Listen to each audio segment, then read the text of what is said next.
Hello class, इससे पहले वाली वीडियो में हमने क्लास 10 के चैप्टर नंबर 9 के क्वेश्चन नंबर 11 तक कंप्लीट कर लिया था। आज का हमारे क्वेश्चन नंबर 12 दिया गया है। इसे बता रहा है कि from the top of a 7 metre high building. तो पहले आप एक बिल्डिंग बना लीजिए। तो हमने एक बिल्डिंग बना ली, हमारी ये बिल्डिंग है, ठीक ना। इस बिल्डिंग की हाइट कितनी दी है? 7 मीटर दी है। इतना क्लियर। अब बोला the angle of elevation of the top of a cable tower. अब एक केबल टावर बनाना पड़ेगा। अच्छा, आप नोटिस करेंगे यहाँ बोल रहा है कि एंगल ऑफ इवोल्यूशन बनना, मतलब नीचे से ऊपर दिख रहा है। इसका मतलब हमारा जो टावर है वो बिल्डिंग से क्या है? बड़ा है। तो हमारा टावर यहाँ बना लेते हैं हम। ये हमारा टावर है। अब लड़का कोई है छत पे आगे खड़ा हो गया, ठीक।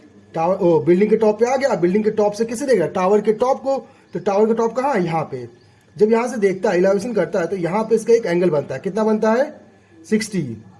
इतना क्लियर। अब आप नोटिस करेंगे हमने ये लाइन क्यों खींची। तो आप नोटिस करके देखिए, अगर मान लो कोई बिल्डिंग खड़ी होगी और एक टावर खड़ा होगा, अगर आमने सामने है, तो दोनों की लेंथ अगर हम जमीन से कंपेयर करेंगे तो क्या होंगे? पैरेलल होंगे। इसलिए हमने पैरेलल लाइन खींच दी। इतना क्लियर।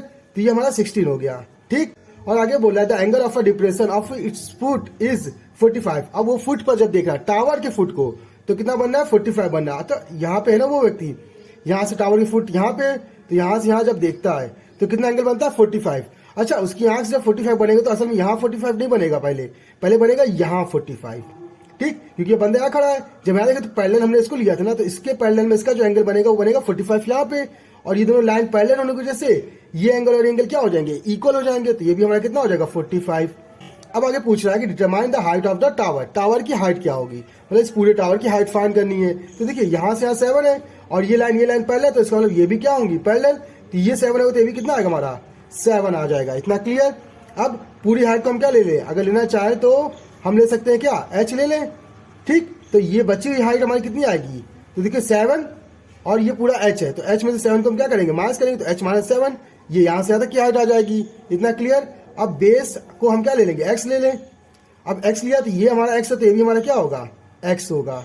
इतना क्लियर। अब देखिए आपको दो ट्रायंगल देखने को मिल रहा है। एक ट्रायंगल आपको ये देखने को मिल रहा है, ठीक, और दूसरा ट्रायंगल आपको देखने को मिल रहा है ये ट्रायंगल। तो हम दोनों ट्रायंगल का यूज करेंगे, ठीक ना। तो पहले हम इस ट्रायंगल का यूज करते हैं 45 वाले का, क्योंकि हमें पता है कि 45 की वैल्यू क्या होती है? 1 10 में। तो हम यूज करेंगे 10 theta equal to perpendicular upon base. इतना क्लियर। अब देखिए थीटा कितना दिया? 45। तो क्या आएगा? 10 45 इक्वल टू परपेंडिकुलर कितना दिया? 7, और बेस हमने x लेट किया था, ये आ गया। 45 की वैल्यू क्या आती है? 1 equal to 7 upon x। x तो भेजेंगे तो x की वैल्यू कितनी आ जाएगी हमारी? देखिए 7 आ जाएगी, या 7 मीटर। इतना क्लियर। तो यहां से हमारी x की वैल्यू तो आ गई। अब इस x की वैल्यू का यूज हम यहाँ पे कर सकते हैं इस वाले ट्रायंगल के लिए। क्लियर। अब इस ट्रायंगल में एंगल कितना दिया? 60। तो हम यूज करेंगे क्या? 10 60। अब हाइट कितनी दी? देखिए यहाँ से यहाँ तक इस ट्रायंगल के लिए अगर देखा है तो हाइट हमारी ये है ना, तो h माइनस 7।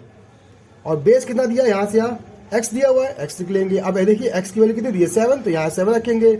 और 10 60 की वैल्यू क्या होती है? √3। तो यहाँ √3 equal to h minus 7 upon में x की वैल्यू 7। इतना क्लियर। अब 7 देखिए यहाँ पे अपॉन में हो जाएगा, मल्टीप्लाई, तो क्या आएगा हमारा? √3 multiply 7 equal to h minus 7।